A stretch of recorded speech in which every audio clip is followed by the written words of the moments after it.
సత్యం ఒక చిన్న గ్రామంలో రైతుగా జీవించేవాడు. అతనికి ఒకే ఒక్క కూతురు హర్షిత. సత్యం తన కూతురిని ఎంతో ప్రేమగా పెంచాడు. ఆమె కోరికలు తీర్చాలని ఎప్పుడూ కష్టపడుతూ ఉండేవాడు. హర్షిత చదువులో ఎంతో తెలివైన అమ్మాయి. ఆమె డాక్టర్ కావాలని కలలు కన్నది. కానీ కుటుంబ ఆర్థిక పరిస్థితి అంతంత మాత్రమే.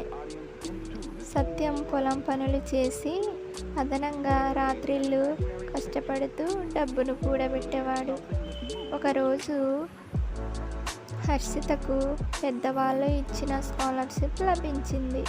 ఆమెకు ఉన్న టాలెంట్ని చూసి గ్రామంలో అందరూ మెచ్చుకున్నారు.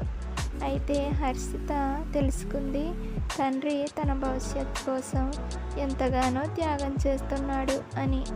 ఒకసారి తన తండ్రి అనారోగ్యంతో మంచం పట్టాడు. హర్షిత భయపడి ఏడుస్తూ, నాన్న, నీకోసం నేనెట్లయినా డాక్టర్ అవుతాను అని చెప్పింది. సమయం గడిచే కొద్దీ హర్షిత మెడిసిన్ పూర్తి చేసుకొని గొప్ప డాక్టర్ అయ్యింది. ఆమె తొలి జీతంతో కొత్త గృహాన్ని నిర్మించి ఆనంద బాష్పాలు కక్కించింది. మూల సందేశం: తండ్రి ప్రేమ, త్యాగం అమూల్యమైనది. కూతురు విజయం సాధించిన వెనుక ఉన్న అసలైన హీరో తండ్రే.